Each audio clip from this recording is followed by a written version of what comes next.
السلام علیکم لرنرز دوستو، کسی نے کیا خوب کہا تھا کہ لوگ اٹھتی سورج کو سلام کرتی ہے.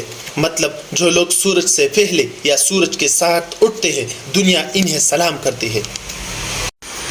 تب تک تم کامیاب نہیں ہو سکتے جب تک سورج تم سے اٹھتا رہا. جس دن تم سورج سے پہلے اٹھنے لگے دن تمہاری کامیابی کا دن شروع ہو جائیں گے. لوگ کہتے ہیں صبح اٹھ نہیں جا سکتا، میرے آنکھ نہیں کھلتے. اگر آنکھ کھلی تو بستر سے نہیں اٹھا جا سکتا. لوگ خود کو دھوکہ دیتا ہے اور واپس سو جاتے ہیں.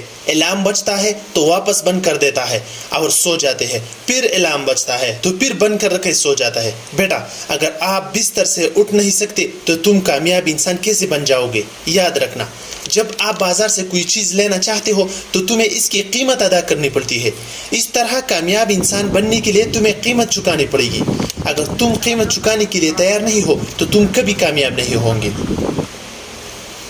کامیابی پانے کے لیے ڈسپلن بنا. صبح 10 بجے اٹھ کر تم خود کامیاب ہو جاؤ گے. اگر کامیاب بننا ہے تو صبح 5 بجے اٹھنا شروع کرو. نماز، ذکر و اذکار اور تلاوت قرآن پاک سے فارغ ہو کر اپنا کام شروع کرو. مطالعہ کرنا ہو، دکان پر جانا ہو یا لیکچر تیار کرنا ہو، صبح 5 بجے اٹھنا شروع کرو. کامیاب ہونا میری گارنٹی ہے. دنیا میں جتنی بھی بڑے لوگ ہیں یہ صبح 4 بجے اٹھا کرتے ہیں. بیٹا یاد رکھنا، کامیابی کے حقدار وہ لوگ ہیں جو صبح 4 بجے اٹھ کر کام میں لگ جاتے ہیں. وہ کامیاب ہو جاتے ہیں کیونکہ وہ محنت کرتے ہیں اور اللہ محنت کرنے والوں کا محنت کبھی ضائع نہیں کرتا. تو آج سے محنت شروع کریے، مطالعہ کریے، پڑھیے، کتابوں کا مطالعہ کرے. کا جو بھی فیلڈ ہو اپنے فیلڈ میں ماسٹر بنیے اور لوگوں کو اس کا فائدہ پہنچائیے. آپ خود بھی کامیاب ہو جاؤ گے، آپ کی وجہ سے دوسرے لوگ بھی کامیاب ہوں گے.